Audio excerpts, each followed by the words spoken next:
नमस्कार, मी रिनेश रंजन. मित्र हो, आज बातम्यांची बातमी हे आपल्या कार्यक्रमाचं शीर्षक या व्हिडिओला देणं अजिबात योग्य होणार नाही.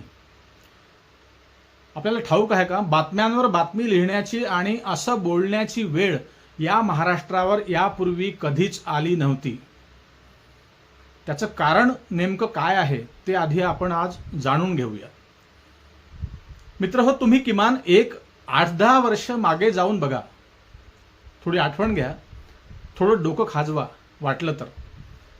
आपण अर्थात तुम्ही आम्ही जेव्हा कोणत्या कामानिमित्ताने पूर्वी घराबाहेर पडायचो तेव्हा कोणी आपल्याला रस्त्यात भेटलं तर एक दुसऱ्यांमध्ये एक साधी सरळ स्नेहाने प्रेमाने तुडुंब भरलेली चर्चा व्हायची.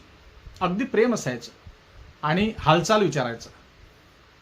काय कसं काय चाललंय, काय सुरू आहे सध्या तुमचं, असं वगैरे.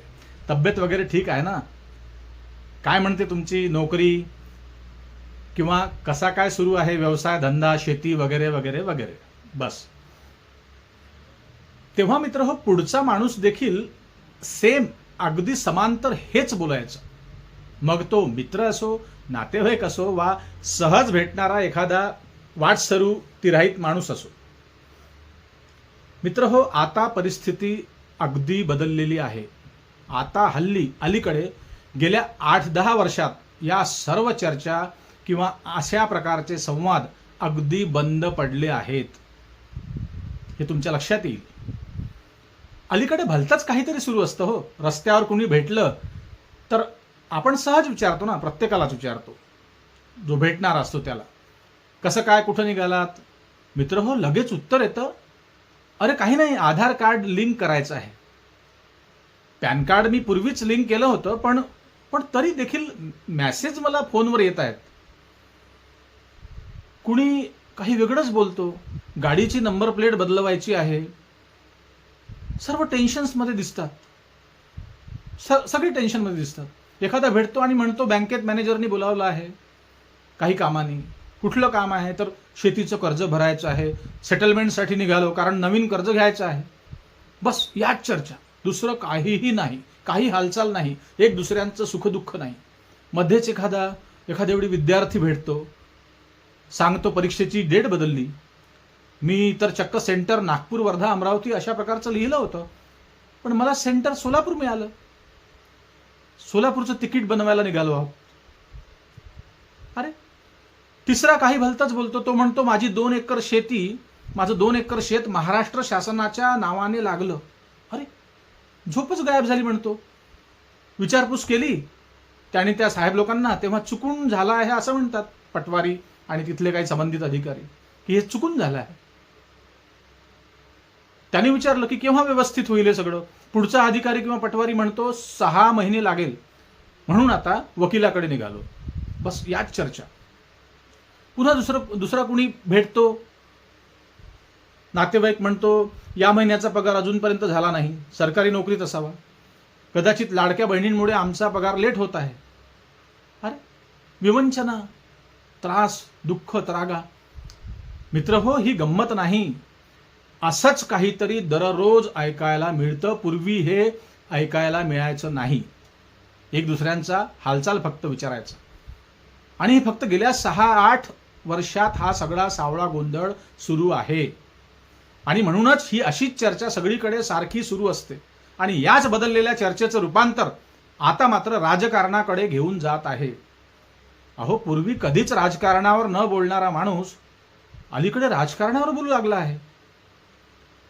मग राजकारणाबद्दल काय बोलायचं, तर मग काय चर्चा, तर तुमच्या गावात सरपंच कोण आहे, कुठल्या पक्षाचा आहे, आमचा आमदार अमुक अमुक आहे, तुमचा नेता त्या पक्षात का गेला, अजितदादांचं घर फुटलं म्हणते, राणे भाजपात गेले, राज ठाकरे मातोश्रीवर जाणार आहेत अशी मी बातमी वाचली असं म्हणतात.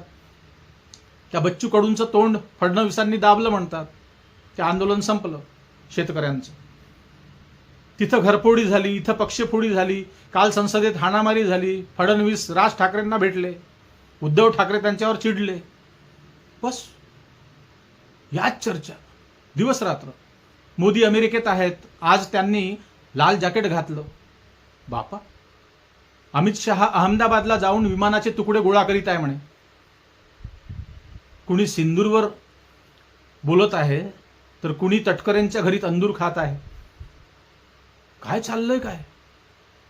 मित्र हो, हसायला पाहिजे पण हसू नका, कारण आपला महाराष्ट्र बुडतो आहे आणि याला कोण गिळतो आहे हे लक्षात घ्या. राजकीय संस्कृती सडते आहे, महाराष्ट्र बुडते आहे. सावधान व्हा, सावध व्हा. हे असंच सुरू आहे. एवढंच नाही तर नवरा बायकोचा सुखी संसार सुद्धा बर्बाद झाला आहे, हल्ली वाया गेला आहे. घराला घरपण नाही, या राजकारण्यांवर कुणाचं दडपण नाही. हो, साध्या घरामध्ये नवरा म्हणतो बायकोला, लाडक्या बहिणीचे पैसे या महिन्यात मला दे. बायको म्हणते किराणा आणायचा आहे, वीज कापली, वीज बिल भरायचं आहे. अरे एवढंच नाही तर तुम्हाला माहिती आहे त्या एसटी बसमधला एक वेगळाच तमाशा सध्या हल्ली सुरू आहे. धड सुखाचा प्रवास प्रामाणिक लोकांसाठी नाही. फुकटात प्रवास करणारे बसून फिरतात, त्यांना जागा मिळते, आणि तिकीट काढून चढणारे दंडा पकडून बिचारे थकून जातात. बसचा कंडक्टर कावर कावर कावर कावर कावरा वावरा होतो, कावर कावर करतो. कुणामुळे कावरतो हे कळायला मार्ग नाही. हल्ली एसटी बसेसमध्ये चिक्कार गर्दी असते, चिक्कार गर्दी. कंडक्टरला विचारलं, असे चिडचिड का करत आहात तुम्ही? तर कंडक्टर म्हणतो, चिडू नाही तर करू काय? अर्धे पॅसेंजर फुकट आहे, फुकटात प्रवास करतात, आणि अर्ध्या बायकांची अर्धी तिकीट फुकट आहे. मग 50 वर्ष वयाच्या माणसाजवळ ज्येष्ठ नागरिकांची पास आहे, त्यांना कुणी पास दिली? ते ज्येष्ठ नागरिकच नाहीत. आधार कार्डवरचा फोटो स्पष्ट दिसत नाही. कंडक्टर म्हणतो, मी कसं ओळखू ज्येष्ठ नागरिक आहे हाच आहे की दुसरा कोणी आहे? अर्थात एसटी बसमध्ये विद्यार्थी उभा राहून प्रवास करतो आणि म्हातारे नाश्ता करायला तालुक्याला जातात, सायंकाळी परत येतात.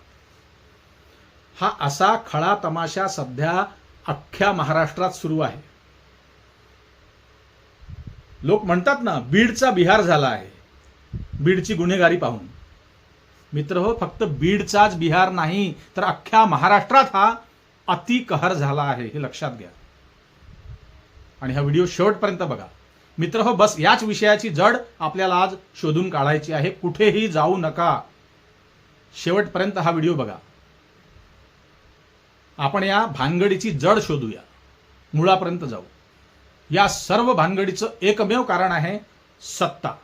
सत्ता, सत्ता, फक्त सत्ता. सत्तेसाठी वाटेल ते करायला तयार आहे. म्हणजेच फक्त प्रतिष्ठा, मान, सन्मान, हार तुरे गळ्यात घालून घेण्यासाठी नव्हे, हे लक्षात घ्या, तर आपल्या आणि आपल्या पुढील अनेक पिढ्यांच्या भौतिक सुखासाठी केलेला आटापिटा, याचंच नाव राजकारण आहे हल्ली. आणि या राजकारणात इथपर्यंत पोहोचल्यावर देखील फक्त राजकारणच नाही, तर राजकारणाच्या माध्यमातून मिळवलेली सत्ता म्हणजे समाजकारणासोबत घेतलेला कायमचा घटस्फोट. विसरले समाजकारण कशाला म्हणतात? मित्र हो, हल्ली सगळीकडे एकच प्रश्न आहे, या महाराष्ट्राच्या राजकारणाची दशा आणि दिशा. या महाराष्ट्राच्या राजकारणाची दशा आणि दिशा फिरवणारे, बदलणारे कोण आहेत? तर प्रत्येकाच्या तोंडी फक्त एकच नाव आहे, ते म्हणजे संघदीप नागपुरी. लक्षात घ्या.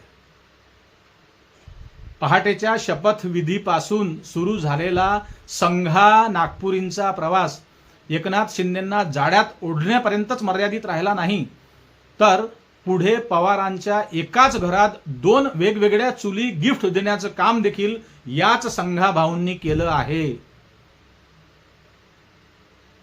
वर्ष 2014ला फार मोठ्या बहुमताने भारतीय जनता पक्ष केंद्राच्या गादीवर बसला, सिंहासनावर.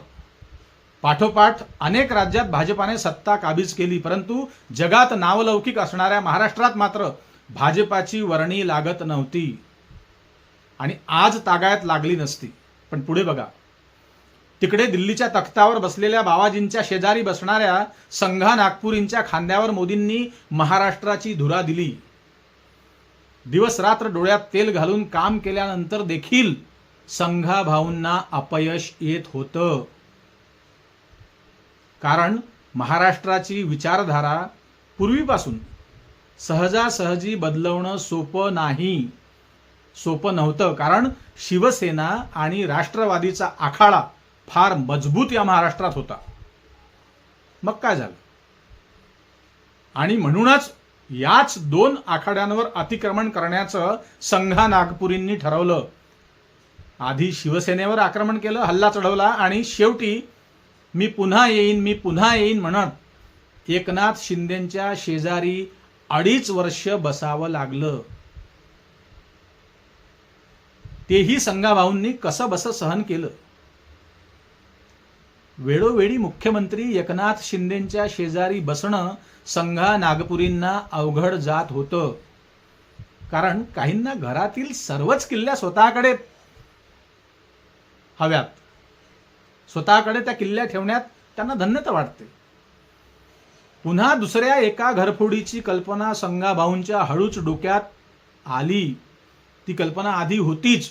ती कल्पना अंमलात आणली आणि प्रत्यक्षात उतरवली. आणि मग काय, काकांच्या मांडीवर बसलेल्या पुतण्याच्या गळ्यात दुरून दोर फेकला आणि 70,000 कोटींच्या घोटाळ्यांच्या ओझ्याने तुडुंब भरलेली ती फाईल बघून पुतण्याच्या गळ्यात दोर अलगद अडकला. पुतण्या घाबरला, काका भेदरले आणि नाइलाजाने आपल्या काकांचं घर सोडून वेगळी चूल मांडण्याची पायाभरणी दादासाहेबांना करावी लागली. इकडे शिवसेनेचा धनुष्यबाण आपल्याला ठाऊक आहे. शिवसेनेचा धनुष्यबाण खुंटीला टांगला आणि धनुष्यबाणाच्या शेजारीच राष्ट्रवादीचे घड्याळ लटकविण्यात संघदीप नागपुरींना यश आलं. आणि नेमकं तेव्हाच राष्ट्रवादीच्या घड्याळात बारामतीचे 12 वाजले. महाराष्ट्राने पाहिलं. हे नवं नाही, मी बोलत नाही. 70,000 कोटींच्या घोटाळ्यांचं काळं पाप तात्पुरतं पांढरं दिसत होतं, परंतु खोलवर लागलेले काळे डाग दादांना बोलण्यातून, वेळोवेळी भाषणातून लपवावे लागत होते. हे देखील महाराष्ट्राने पाहिलं. दुसरीकडे धनुष्यबाणासोबतच बाप चोरून नेल्याचा आरोप देखील शिवसेना उभाठाने सुप्रीम कोर्टापर्यंत पोहोचवला. इकडे पवारांच्या घरी दिवाळीचा फराळ 2 ठिकाणी जाऊन बारामतीकरांनी खाल्ला. 2 ठिकाणी फराळ पहिल्यांदा बारामतीने पाहिला. त्यांना खावा लागला दोघांच्या घरी जाऊन. एकनाथ शिंदे आणि अजितदादा पवार इकडे येऊन फार काही खुश नव्हते, आनंदी नव्हते. परंतु पोट उपाशी असलं की सुरुवातीला कळना कोंडा भाकर खाऊन कसे तरी दिवस काढावे लागतात हे त्या दोघांनाही ठाऊक होतं. तसाच काहीसा प्रवास दोघांचाही सुरू झाला. म्हणायला फक्त महायुती होती, परंतु दुसरीकडे मात्र महाभीतीच होती हे लक्षात घ्या. कारण संघाजींचा खरा स्वभाव आता हळूहळू दोघांनाही कळू लागला होता. भाजपा स्वतंत्र करण्यासाठी, स्वतंत्र राहावी यासाठी संघाभाऊंनी अफाट आटापिटा सुरू केला. आणि दैव बलवत्तर म्हणावं की आणखी काही म्हणावं हे कळायला अजिबात आजही मार्ग नाही. लोक म्हणतात ईव्हीएम प्रसन्न झाली, परंतु पुरावे बेपत्ता असल्याने हे असं म्हणणं सध्या तरी योग्य नाही. विधानसभेचा निकाल आला आणि क्षणात होत्याचं नव्हतं झालं. अहो, ज्याला गल्लीतलं कुत्रं विचारत नव्हतं असेही काही नगदी नारायण लाखोंची लीड घेऊन निवडून आले विधानसभेला. अहो, आदल्या दिवशी सोयाबीनला 3900 रुपये भाव, फक्त 3900 रुपये हा तोकडा भाव शेतकऱ्यांना मिळाला. आणि दुसऱ्याच दिवशी त्याच परिसरातला भाजपाचा उमेदवार प्रचंड बहुमताने निवडून आला. चमत्कार. हा चमत्कार कुणी घडवून आणला तर हे चमत्कारी बाबा आहेत संघदीप नागपुरी, संघाभाऊ. अर्थातच शेतकऱ्यांचा 7-12 करू कोरा कोरा कोरा, एकदा नाही 3दा. महाराष्ट्राने ऐकलं. आणि शेतकऱ्यांच्या स्वप्नात हेच वाक्य रोज पहाटे येत होतं. तात्काळ झोप उघडत होती शेतकऱ्यांची आणि 7-12 कर्जाने गच्च भरून पुन्हा दिसल्यावर पुन्हा शेतकरी बिचारे झोपी जायचे. कधीही न पाहिलेलं हे सर्व चित्र हल्ली महाराष्ट्रात का दिसत आहे, हा प्रश्न तुमच्या डोक्यात फिरायला पाहिजे मित्रहो. दिवस रात्र युट्यूबवर तमाशा, लावणी आणि आयटम गर्लचा नंगा नाच बघणारे लोक अचानक भजन कीर्तन पारायण ऐकू लागले. काय झालं?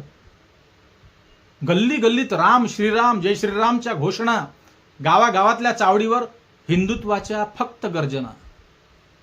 गर्व से कहो हम हिंदू है, हम बजरंगी है, हम पचरंगी है, हम अतरंगी है. आणि मग पत्रकारांनी विचारलं, हे काय सुरू आहे? तर हा आस्थेचा विषय आहे, धर्माचा आशय आहे, औरंगजेबाचा पराजय आहे.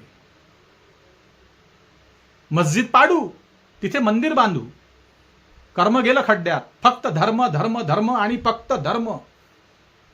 धर्माचं ढोंग करणारा स्वार्थी कोण आहे ते तुम्ही सांगा. तुम्ही सांगा मित्र कमेंटमध्ये. हा नासलेला भारत, वाया गेलेला महाराष्ट्र, सडलेल्या विचारांचे राजकारण आणि खालची पातळी गाठलेली ही राजकीय संस्कृती कुणामुळे जन्माला आली? हा सगळा दिशाहीन झालेला महाराष्ट्र असा नव्हता पूर्वी. तो आता असा का वागतो आहे? कुणामुळे? कोण जबाबदार आहे? हे सर्व चाललं आहे, त्याला जबाबदार कोण आहे? कुणी पळवले आमदार, कुणी गंडवले खासदार? हा असा भारत आणि भारतावर राज्य करणाऱ्या हुकुमशहाचा शिष्य कोण आहे ज्याने महाराष्ट्र नासवला? अहो, विमान दुर्घटनेत मरणाऱ्या करोडपती प्रवाशांना, ऑलरेडी करोडपती प्रवासी, त्या प्रवाशांना प्रत्येकी 1 करोड रुपये, आणि गरीब शेतकरी मेला तर 1 लाख रुपये. शेतकऱ्यांची आत्महत्या पात्र आहे की अपात्र हे देखील हेच ठरवणार. याची चौकशी हेच करणार. कशासाठी? लाडक्या बहिणींकडे टॅक्सीत चालणारी, लाडक्या बहिणींकडे टॅक्सी व्यवसायासाठी घेतलेली गाडी जर असेल तर त्यांच्याकडे 4 चाकाची गाडी आहे, तर लाडक्या बहिणीला लाभ नाही. स्वस्त धान्याचं दुकान, कंट्रोलचं धान्य बंद होणार. 1 रुपयात पीक विमा होता शेतकऱ्यांना, पीक विमा 1 रुपयात, तो रद्द झाला. कर्जमाफी कॅन्सल झाली. बच्चू कडूंची धांदल बंद पाडली. न्याय संपला, नीती ढासळली, अर्थव्यवस्था जाम कोसळली खाली. कुणामुळे? कोण आहेत जबाबदार याला? मित्र, डोळे उघडा. कुठल्या पक्षाचा विरोध नाही, कोणत्या पार्टीला आमचं समर्थन देखील नाही. आमचा ना कोणी आमदार दुश्मन आहे, ना कोणता खासदार मित्र आहे. सामान्य नागरिकांना न्याय पाहिजे, सुखा समाधानाचं जीवन पाहिजे, गरिबांच्या लेकरांना शिक्षण पाहिजे, दुबळ्यांना आरोग्य पाहिजे. हे का असं घडत नाही? काय कारण आहे? कोण आहे याला जबाबदार? मित्रहो, मी तुम्हाला सांगितलं, सडेतोड बोललो. आता पाळी तुमची आहे. विचार करा. तुम्ही तुमचं मत बिनधास्त मांडा, बिनधास्त व्यक्त व्हा आणि लिहा. कोण जबाबदार आहे? हा महाराष्ट्र कुणी नासवला आहे? आम्ही कितवर कुठवर हे सहन करू? आणि या महाराष्ट्राचा सत्यानाशी कोण आहे याचा शोध घ्या आणि लिहा, सांगा. असो, आज या विषयात एवढंच. हा रागा, ही नाराजी, ही व्यथा, ही कथा, ही गती आणि या बिकट स्थितीच्या कहाणीला इथेच विराम देऊया. जमलं तर आपलं चॅनल सबस्क्राईब करून घ्या. हा आवाज देखील सरकार बंद करू शकतो. कुणाचा? आमचा. यूट्यूबवर आहे तुमच्या पुढे, तोपर्यंत प्रेम द्या आणि जास्तीत जास्त लोकांपर्यंत हा व्हिडिओ शेअर करा. आणि हो, लाईक करायला अजिबात विसरू नका. नमस्कार. जय हिंद, जय महाराष्ट्र.